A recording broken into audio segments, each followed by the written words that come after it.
The evening air bit at Harold Jensen's weathered hands as he clutched his violin case close to his chest. At 87, the cold seemed to sink deeper into his bones with each passing winter. He paused outside the Golden Fork, one of Chicago's most upscale restaurants, and peered through the warm, glowing windows. Well-dressed people laughed and clinked glasses, enjoying meals that cost more than Harold's weekly grocery budget. Harold hadn't always stood on the outside looking in. For over 40 years, he had been a violinist with the Chicago Symphony Orchestra, his fingers dancing across strings in concert halls around the world. Those same fingers now ached with arthritis as he adjusted his threadbare scarf and summoned his courage. His small apartment had felt especially empty today. 3 years had passed since his wife Rose had died, but the silence never got easier. Their walls were still covered with faded photographs, Harold in a tuxedo holding his violin, Rose in elegant dresses at his side, both of them beaming after performances. Those days of applause and flowers seemed like they belonged to someone else's life now. "You coming in or not, old-timer?" A young valet raised an eyebrow at Harold. "Can't just stand there blocking the entrance?" Harold nodded apologetically and stepped aside, watching as a sleek black car pulled up and a couple emerged, the woman draped in a fur coat that probably cost more than his monthly pension. He waited until they entered, then followed behind them, his heart pounding in his chest. The warmth of the restaurant wrapped around him immediately, along with the rich smells of garlic, butter, and expensive wine. A hostess with perfectly styled hair glanced up, her professional smile faltering as she took in Harold's appearance, the clean but worn overcoat, the scuffed shoes he had polished this morning, the violin case that had seen better days. "Can I help you, sir?" Her tone suggested she doubted he had a reservation. "I was wondering," Harold began, his voice soft but still carrying the dignified tone from his performing days, "if I might speak to the manager." The hostess looked uncertain, but something in Harold's gentle persistence made her reach for the phone. Minutes later, a trim man in his 40s appeared, looking harried and impatient. "Mr. Keller, this gentleman wanted to speak with you," the hostess said, clearly relieved to pass Harold along. The manager's eyes made the same assessment the hostess had, cataloging Harold's worn clothing and elderly frame. "We don't allow soliciting in the restaurant, sir." "I'm not soliciting," Harold said, standing a bit straighter. "I'm offering a trade. Music for a meal." Mr. Keller's expression softened slightly with surprise. "You want to play for your dinner?" Harold nodded, patting his violin case. "I was with the Chicago Symphony for 42 years. First violin for 28 of them." The manager looked skeptical but curious. "We already have a pianist for ambient music. Different kind of music entirely," Harold said with a small smile. "And I won't disturb your guests. I could play for just one table if you prefer." The manager hesitated, clearly weighing whether to simply send the old man back into the cold. Harold held his breath. His refrigerator at home contained half a loaf of bread, some peanut butter, and not much else. His next Social Security check wouldn't arrive for 5 more days. Before the manager could respond, a commotion at the door drew their attention.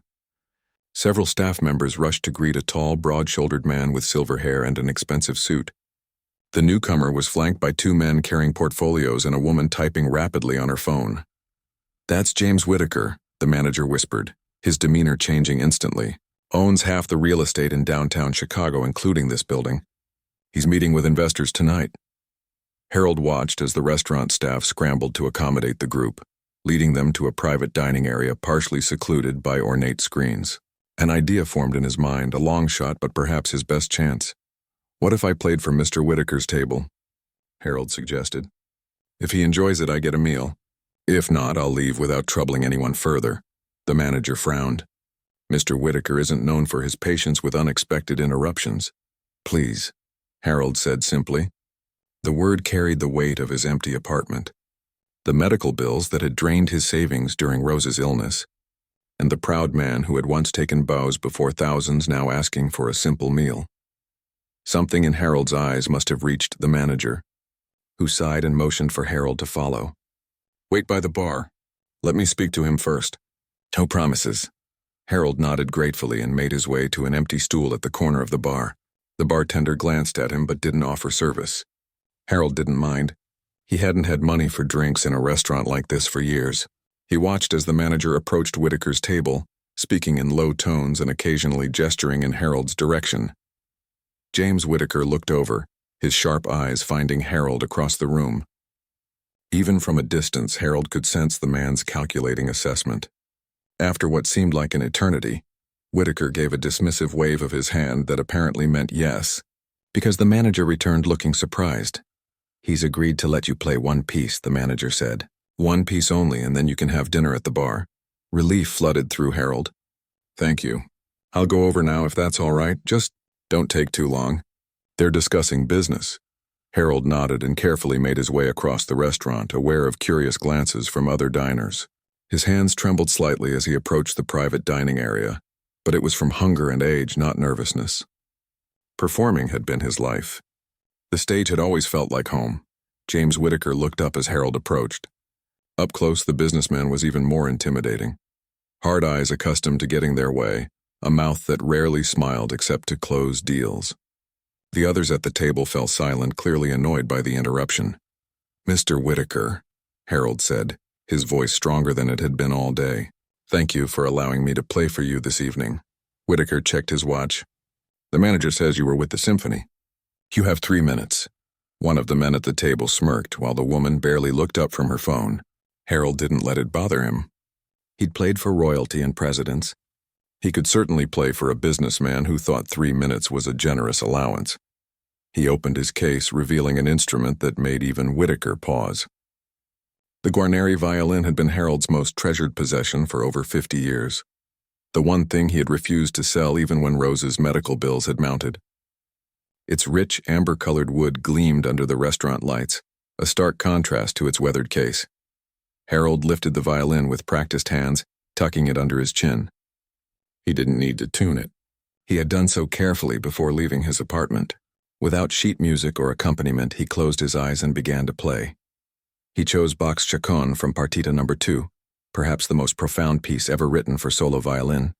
The first notes filled the air, rich and resonant. Harold's fingers found the strings with the muscle memory of thousands of performances, arthritis momentarily forgotten as music flowed through him. The conversations around them gradually quieted. Waiters paused in their duties. At the table, the woman finally set down her phone, and Whitaker's stern expression gave way to something unreadable. Harold played with his eyes closed, pouring everything into the music, his loneliness, his memories of Rose, his pride and his hunger, his lifetime of dedication to an art that had defined him. When he reached the major key section in the middle, a transformation seemed to come over Whitaker's face. Something distant and personal flickered in the millionaire's eyes. A memory, perhaps, or a feeling long buried under years of business deals and power lunches. The music spoke a language beyond words, reaching past defenses built over decades. As the final notes faded into silence, Harold opened his eyes to find the entire restaurant quiet. Then, beginning at a nearby table, someone began to applaud. The sound spread quickly until the whole dining room filled with appreciation. Harold gave a small, dignified nod, the same one he had used after concerto performances years ago. Whitaker was looking at him differently now. The businessman cleared his throat and gestured to an empty chair at their table. "Join us," he said. Not a question, but a command softened by something new in his voice. Harold carefully returned the violin to its case before taking the offered seat, aware that his 3 minutes had turned into something unexpected, and that his life might never be quite the same again. Harold Jensen settled into the chair at James Whitaker's table, feeling oddly out of place in his worn clothing among the expensive suits and dresses. The waiter hurried over with an extra place setting, laying out fine china and polished silverware with practiced movements. "That was Bach's Chaconne," Whitaker said, surprising Harold. "My mother used to play a recording of it on Sunday afternoons." Harold nodded, a small smile crossing his face. "Most people don't recognize it by name. Most people haven't heard it played like that," Whitaker replied. He introduced the others at the table, 2 investment partners named Thomas and Philip, and his assistant Diane. They all regarded Harold with expressions ranging from curiosity to mild annoyance at the interruption of their business dinner. "Order whatever you'd like," Whitaker told Harold, gesturing to the menu that the waiter had placed before him. "The chef here makes an excellent filet mignon." Harold glanced at the prices and felt his stomach tighten. Even after Whitaker's invitation, he couldn't bring himself to order one of the most expensive items. "Perhaps just the roast chicken," he said quietly. "And a glass of wine?" Whitaker asked. Water is fine, thank you. Harold hadn't had a drink in years, not since Rose's medical bills had started piling up. The luxury seemed foreign now, unnecessary. Whitaker raised an eyebrow but didn't press the issue. He turned to his companions. We were discussing the riverfront property, he reminded them, effectively dismissing Harold from the conversation. As the business talk resumed around him, Harold took in his surroundings. The table was positioned in a small alcove with a perfect view of both the restaurant and the snowy Chicago street outside. Crystal glasses caught the light from overhead chandeliers. The air smelled of expensive perfumes, rare spices, and money. So much money. Harold remembered when he and Rose would occasionally treat themselves to nice restaurants after important concerts. They were never as lavish as the Golden Fork, but they had felt special nonetheless. Rose would wear her pearl earrings, the only fine jewelry she owned, and Harold would put on his best suit. They would talk for hours about music, their students, their dreams, Mr. Jensen. Whitaker's voice pulled Harold from his memories. I asked what brought you here tonight. Harold realized the business conversation had paused and all eyes were on him. Necessity, he answered honestly. My cupboards are rather bare these days. But you have that violin, Thomas said, nodding toward the case Harold had placed carefully beside his chair. That's a Guarneri, isn't it? Worth what, $250,000 at least? Harold's hand moved protectively to the case. It was a gift from my teacher who received it from his teacher. Some things aren't meant to be sold no matter how difficult life becomes. Thomas looked like he might argue the point, but Whitaker cut him off with a subtle shake of his head. How long were you with the Chicago Symphony? 42 years, Harold said, sitting a bit straighter. I retired 8 years ago. Retired musicians don't usually end up playing for their supper, Diane observed. Her tone not unkind but direct. Harold hesitated, unsure how much to share with these strangers. Something about Whitaker's steady gaze made him continue. My wife Rose was diagnosed with cancer shortly after I retired. Our insurance covered some of it, but the experimental treatments weren't included. We used our savings, then our retirement fund. He shrugged slightly. She still died 3 years ago. A momentary silence fell over the table.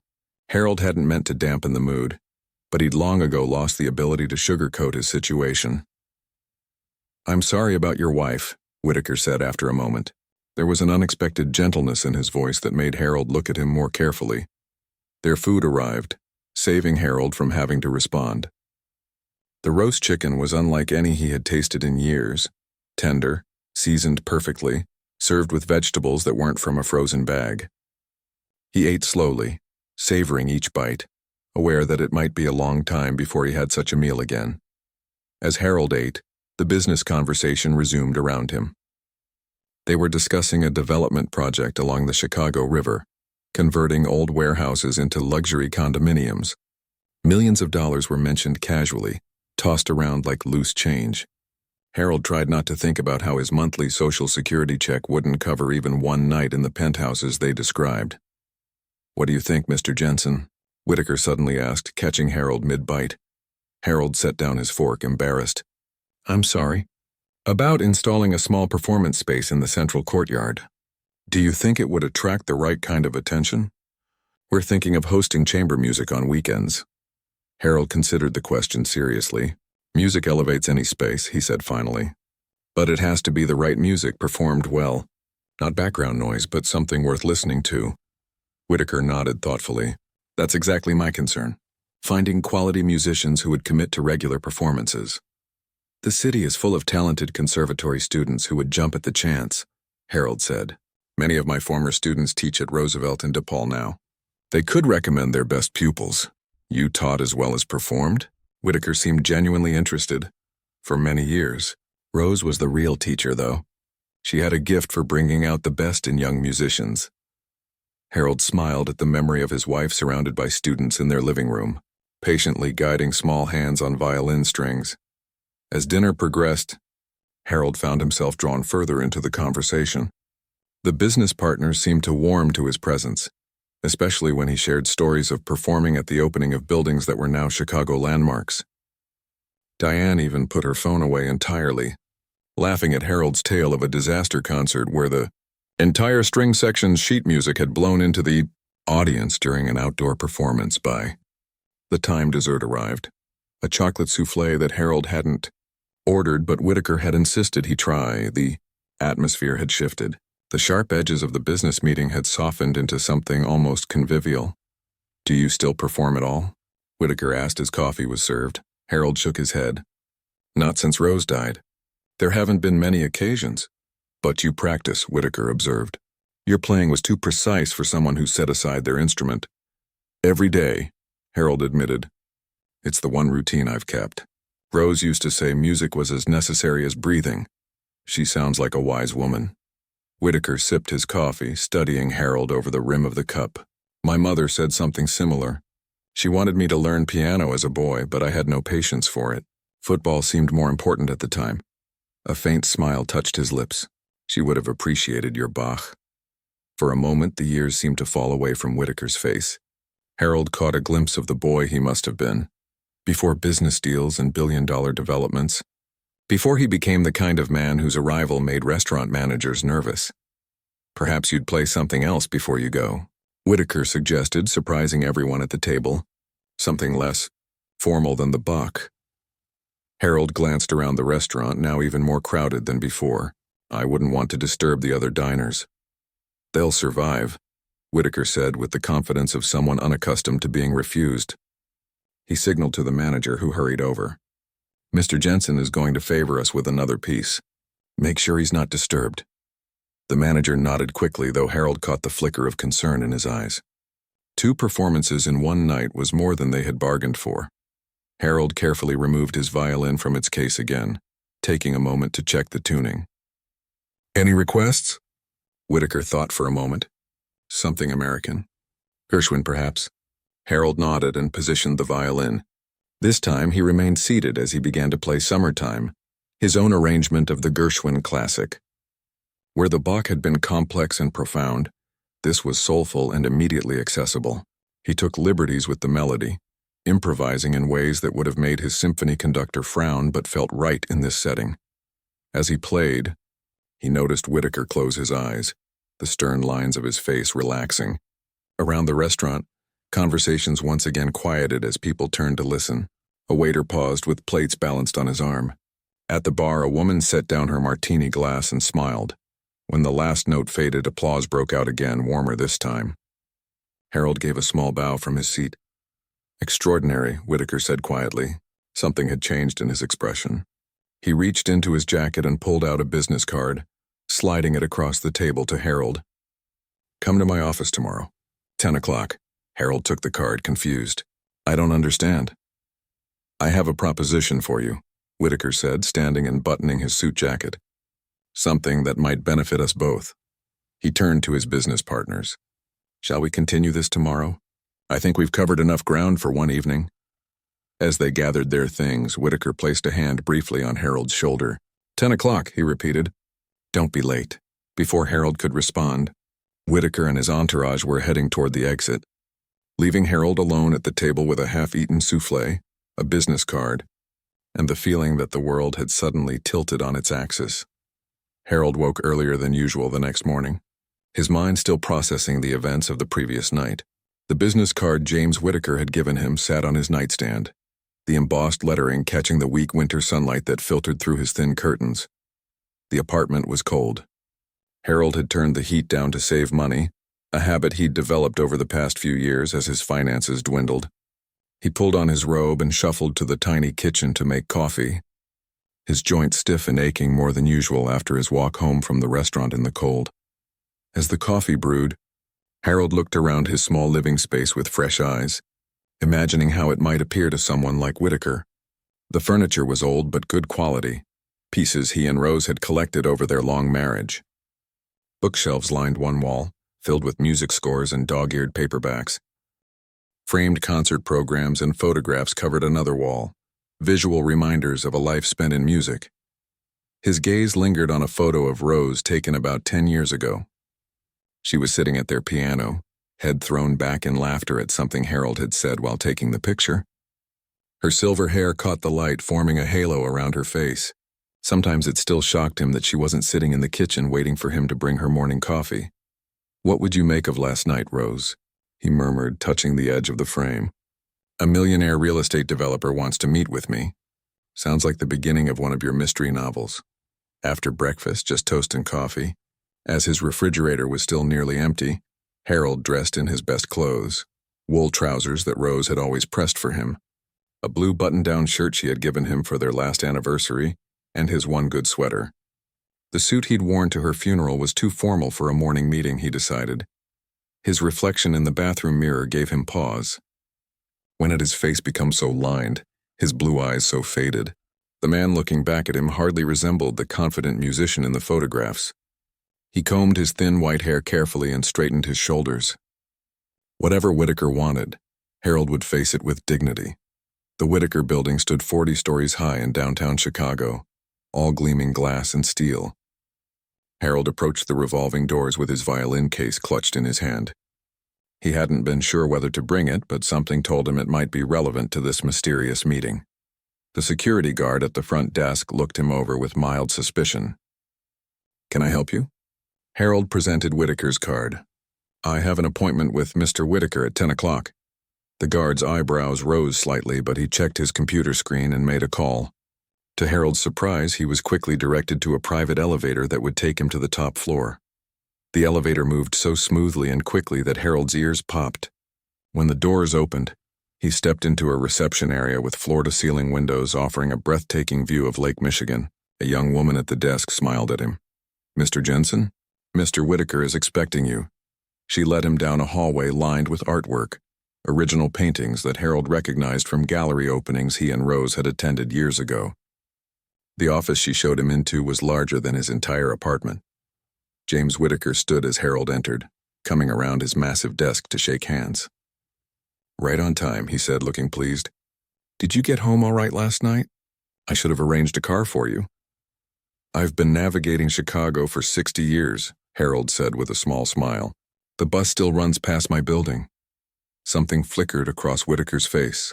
Surprise, perhaps, that a man who had performed at his dinner table had taken public transportation home in the snow. He gestured to a seating area by the windows where coffee and pastries had been arranged on a low table. "Join me," Whitaker said, settling into a leather armchair.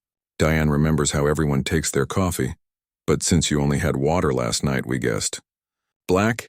Harold nodded, somewhat taken aback by this consideration. The coffee was served in fine porcelain cups, nothing like his chipped mug at home. "You're wondering why I asked you here," Whitaker said, never one to waste time with small talk. "I have a proposition that might interest you." Harold waited, cradling the warm coffee cup in his hands. "My mother was a great lover of classical music," Whitaker continued. "She tried to instill that appreciation in me, mostly without success. I was too busy with sports, then college, then building my business to pay much attention." He took a sip of coffee. "But last night, when you played that Bach piece, I heard something I haven't heard since I sat in my mother's living room as a boy." Harold remained silent, sensing there was more to come. "My company is developing a new art center on the north side," Whitaker explained, "part of a larger residential and commercial project. The centerpiece will be a small concert hall, 300 seats designed specifically for chamber music and solo recitals." "That sounds wonderful," Harold said, genuinely impressed. Chicago had large venues for the symphony and opera, but smaller, acoustically ideal spaces for chamber music were rare. "The problem," Whitaker continued, "is that I know real estate, not music. I need someone who understands what musicians need, what makes a performance space work." He looked directly at Harold. "Someone like you." Harold set his coffee cup down carefully. "Are you offering me a job, Mr. Whitaker?" "James," Whitaker corrected. "And yes, I suppose I am. A consulting position. Your expertise in exchange for a reasonable fee." Harold's mind raced. The opportunity to be involved in creating a new concert space was exciting, the kind of project he would have jumped at in his younger days. But something didn't quite add up. "Why me?" he asked bluntly. "There are active musicians, current symphony members who would be better connected to today's performance world." Whitaker leaned back in his chair. "3 reasons. First, you play like someone who understands what music needs to be heard properly. Second, you have more experience than most active performers. 42 years gives you perspective that younger musicians lack. And third," his expression softened slightly, You clearly need the work, and I prefer to work with people who are motivated. The last reason stung Harold's pride, but he couldn't deny its truth. What would this consulting entail exactly? Initially, reviewing architectural plans, advising on acoustics, stage design, backstage requirements. Later, perhaps helping to develop programming, connecting us with performers. Whitaker named a monthly figure that made Harold's eyes widen. It was more than his current pension and Social Security combined. That's very generous, Harold said carefully. It's the market rate for specialized consulting, Whitaker replied. I don't believe in underpaying for expertise. Harold looked out at the view, gathering his thoughts. The practical part of him, the part that counted pennies for bus fare and worried about heating bills, wanted to accept immediately. But something held him back. May I ask something personal? Whitaker looked surprised but nodded. Why does this project matter to you? A concert hall isn't typically a high-return investment. For the first time, Whitaker seemed slightly uncomfortable. He stood and walked to the window, hands in his pockets. My mother died last year, he said finally. She left a substantial portion of her estate to music education and performance programs. This project is, let's call it, a belated recognition of her passion. He turned back to Harold. The company will make its profit on the condominiums and retail spaces. The concert hall is personal. Harold nodded slowly. The explanation rang true, revealing a more complicated man than the hard-driving businessman he had first appeared to be. One more question, Harold said. Would my duties include performing? Whitaker smiled slightly. Not officially, no. But I wouldn't object to hearing you play occasionally. Harold glanced down at his violin case. The chance to be involved with music again in a meaningful way, to help create something lasting, to use his knowledge, and to earn enough to live comfortably. It was more than he had dreamed possible yesterday. When would you need an answer? He asked. Now would be ideal, Whitaker said, his businessman's directness returning. We're finalizing plans this week. Harold took a deep breath. Then my answer is yes, with one condition. Whitaker raised an eyebrow. Which is? That the hall includes space for teaching, a room where master classes can be held, where young musicians can learn from performers. Harold's voice grew stronger as he continued. Rose believed that music had to be passed down person to person. The greatest concert hall in the world means nothing if the next generation isn't being trained to fill it. Whitaker studied him for a long moment, then nodded. Done, I'll have legal draw up a contract. He extended his hand. Welcome aboard, Harold. As they shook hands, Harold felt an unexpected wave of emotion. Just yesterday, he had been wondering how to make his meager food supplies last until his next check. Today, he was helping to build a concert hall. Life could change so quickly.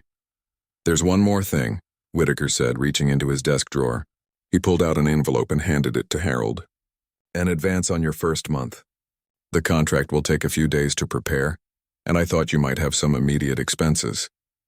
Harold accepted the envelope with mixed feelings. Gratitude mingled with the last remnants of pride. Thank you.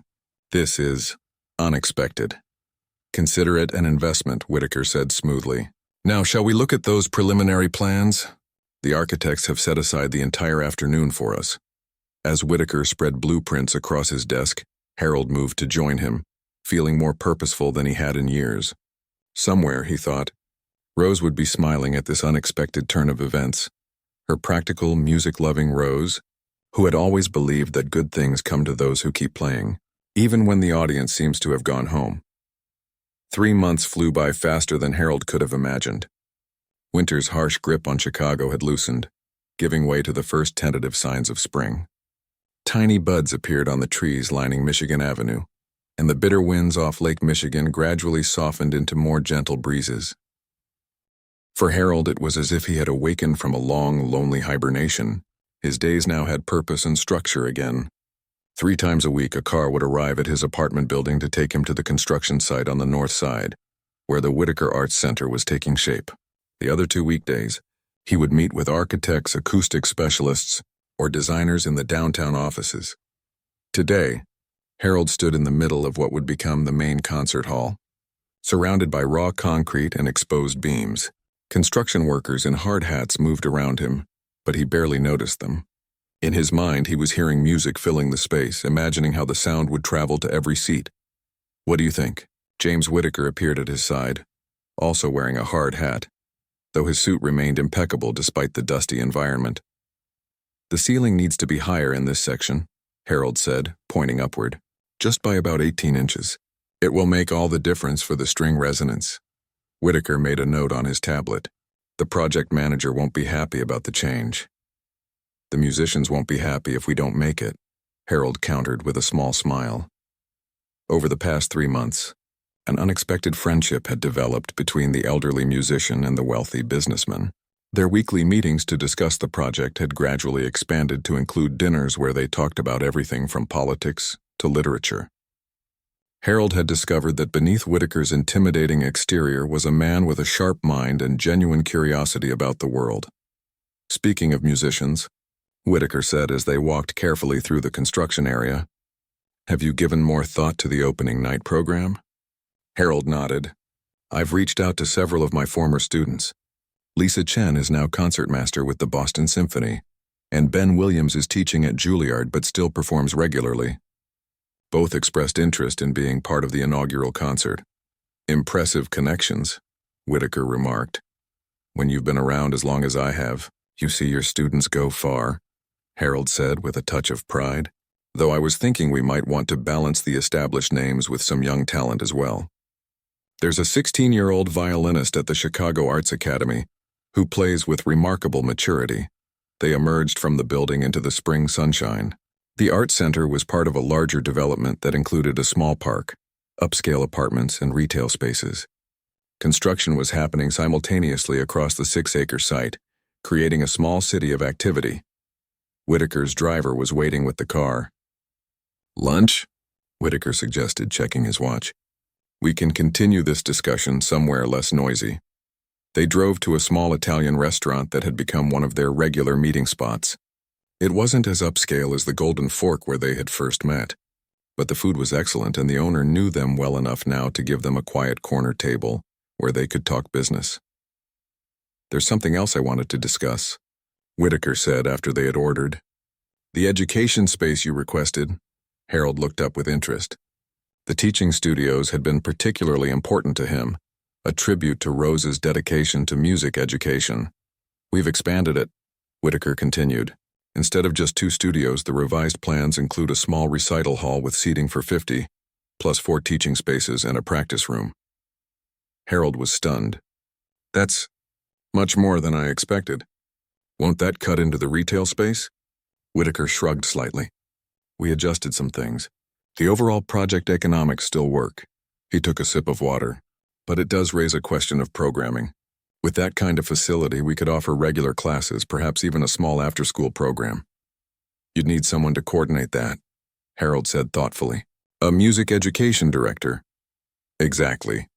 Whitaker set down his glass and looked directly at Harold. "I'd like you to consider taking on that role, permanently." The offer caught Harold completely by surprise. His consulting contract was set to end once the Art Center opened, something he had been trying not to think about too much. The past 3 months had given him a taste of what it was like to have purpose again, to use his knowledge and experience. The thought of returning to his quiet apartment and empty days was increasingly unappealing. "I'm flattered," he said carefully, "but I'm 87, James. Not exactly the age to start a new career." "Age is irrelevant," Whitaker said dismissively. "You have the expertise, the connections, and most importantly, the passion for nurturing young talent. That's what the position needs." Their food arrived, giving Harold a moment to collect his thoughts. The idea was both terrifying and exhilarating. To build something from the ground up, to create opportunities for young musicians the way his teachers had once done for him. It was a dream he had never thought possible at this stage of his life. "What about Rose's medical bills?" he asked. Whitaker looked confused. "What about them?" "They're the reason I was playing for my supper that night at the Golden Fork. I still owe nearly $30,000 to various hospitals and specialists. Taking on a position like this, if something happened to me, if I couldn't fulfill the commitment." Understanding dawned in Whitaker's eyes. "Is that what's been weighing on you all this time? Medical debt?" Harold nodded, embarrassed but unwilling to hide the truth. "I've been making small payments, but at this rate I'll be paying until I'm well over 100. Whitaker was quiet for a moment, methodically cutting his pasta. Finally, he looked up. Harold, do you know why my mother loved music so much? The sudden change of topic caught Harold off guard. You've never really said. She believed music was the purest form of communication between people, beyond words, beyond backgrounds, beyond all the things that typically divide us. Whitaker set down his fork. She would have been fascinated by our unlikely friendship. Harold smiled slightly. It is rather unexpected. The point is, Whitaker continued, she taught me that when you find someone who speaks your language, whether that's music or anything, else you don't let practical concerns stand in the way of what could be built together. He pulled out his phone, tapped a few times, and then set it down again. I've just instructed my assistant to have the foundation pay off your medical debt in full. Consider it an investment in our music education program. Harold felt his throat tighten with emotion. James, I can't accept that. It's too much. It's not charity, Whitaker said firmly. It's removing an obstacle to getting the right person for a job that needs doing. The foundation exists to support the arts. This falls squarely within that mission. Harold looked down at his plate, trying to process what was happening.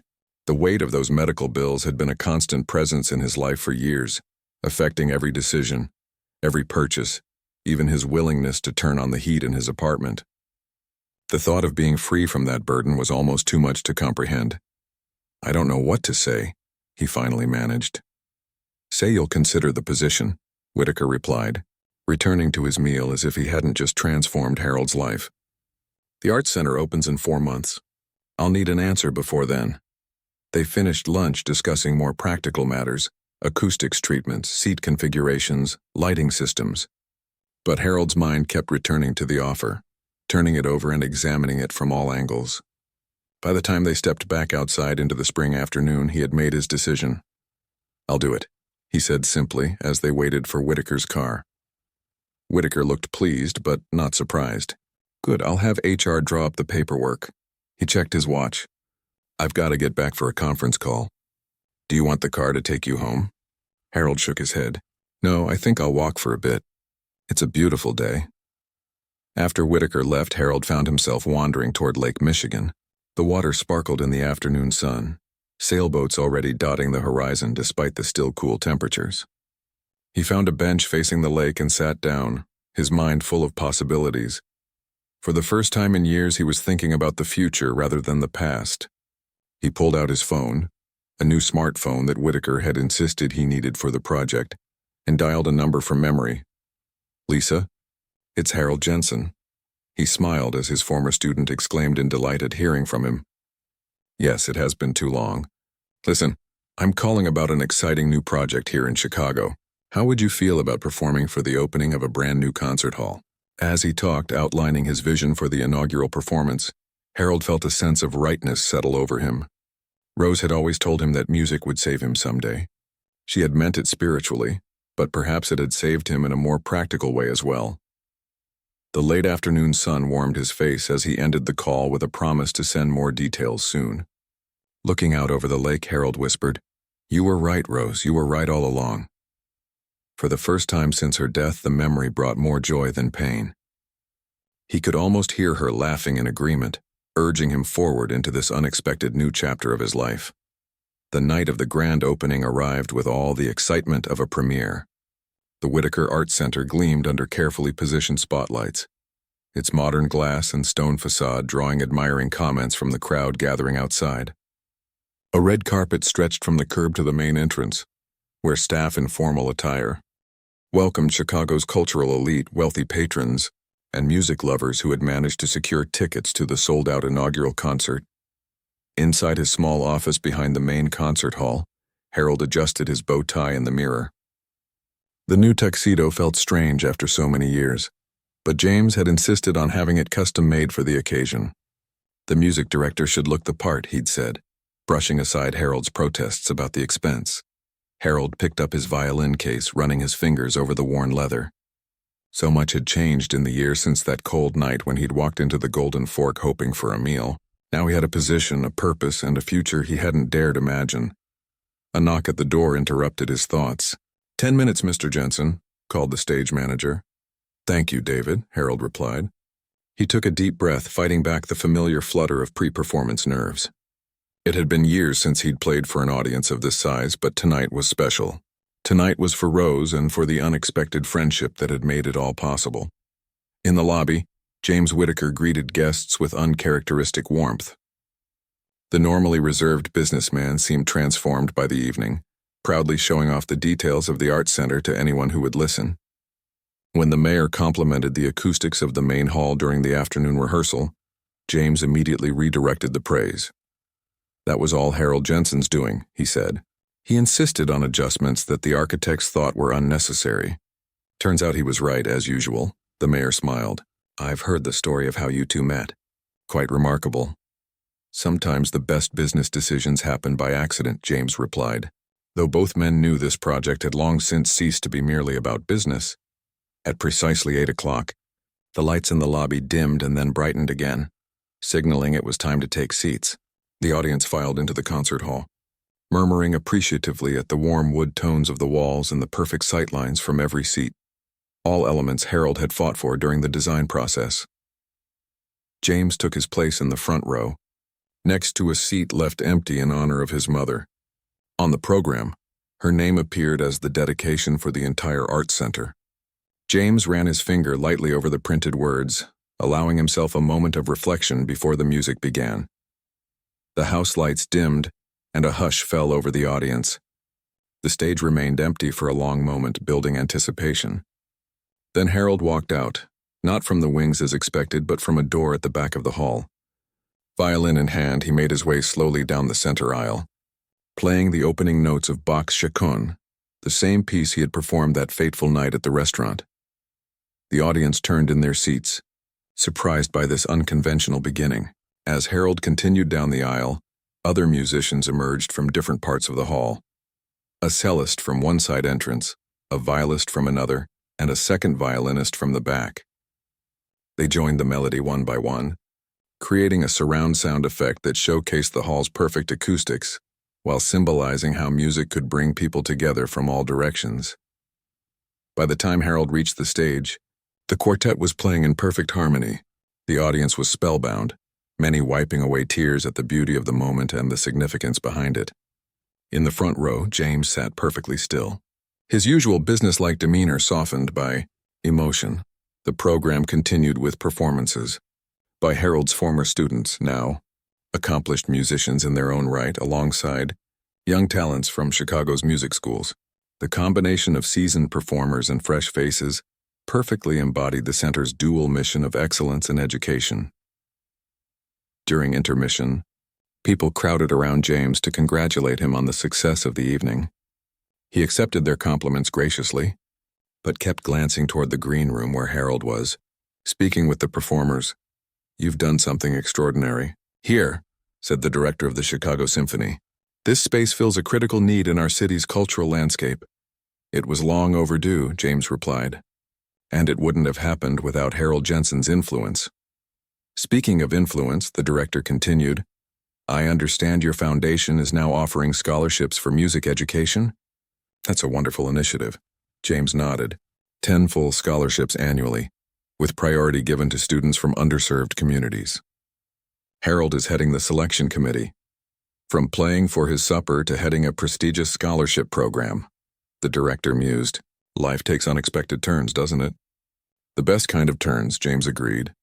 For the second half of the program, Harold took center stage again, this time as a soloist. At 88, his technique remained remarkable. Perhaps not as flashy as in his youth, but with a depth of expression that only decades of living and loving music could produce. He performed Vivaldi's Winter from the Four Seasons, a technically demanding piece that he had made his signature during his years with the symphony. The young musicians he had been mentoring over the past months joined him, their energy complementing his wisdom in a performance that brought the audience to their feet before the final notes had faded. As the applause continued, Harold gestured for James to join him on stage. At first, the businessman shook his head, but Harold was insistent. Reluctantly, James made his way up the steps to stand beside Harold. Ladies and gentlemen, Harold said into the microphone, his voice steady and clear despite his age. I want to thank you all for being part of this special evening. But there's one more piece I'd like to share with you. He turned to James. "This is for your mother, who loved music enough to pass that love on to her son, even if it took a while to take root." A ripple of gentle laughter moved through the audience. "And it's for my wife Rose, who always believed music could build bridges between people when nothing else could." Harold lifted his violin once more and began to play Amazing Grace, the simple melody filling the hall with its message of being lost and then found. He played without accompaniment, the notes pure and true in the perfect acoustic space. When he finished, there wasn't a dry eye in the house. James stood motionless beside him, overcome by the tribute to his mother. The silence that followed the final note was as powerful as the music itself, a moment of shared understanding that transcended words. Finally, James stepped to the microphone. "1 year ago, Harold Jensen walked into a restaurant where I was having dinner, asking to play his violin in exchange for a meal. I agreed, mostly to humor him and impress my dinner guests." He paused, looking out at the audience. "What I didn't know then was that I was about to meet someone who would change not only my understanding of music but my understanding of what truly matters in life." He turned to Harold. "You came asking for food, but you gave something much more valuable in return. You reminded me of the power of art to connect us to each other and to parts of ourselves we've forgotten. This art center isn't really about buildings or acoustics or even performances. It's about creating spaces where those connections can happen for others." The audience responded with thunderous applause as Harold and James shook hands, the elderly musician and the wealthy businessman linked by an unlikely friendship that had transformed them both.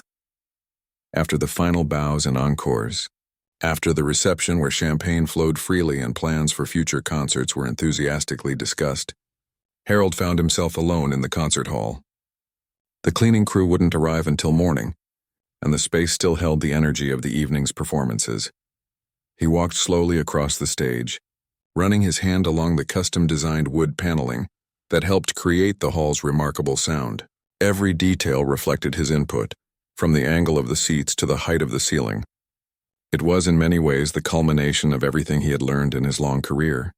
The sound of footsteps made him turn. James walked in, his bow tie undone and hanging loose around his neck. "I thought I'd find you here," he said. "Not ready to leave yet?" Harold smiled. "Just taking it all in. It's more than I ever imagined." "It turned out well," James agreed, looking around the empty hall. "But this is just the beginning. Wait until you see what these young musicians of yours accomplish with the right support and guidance." Harold nodded, thinking of the talented students he'd already begun working with. "It's strange to think that if I hadn't been desperate enough to walk into that restaurant that night."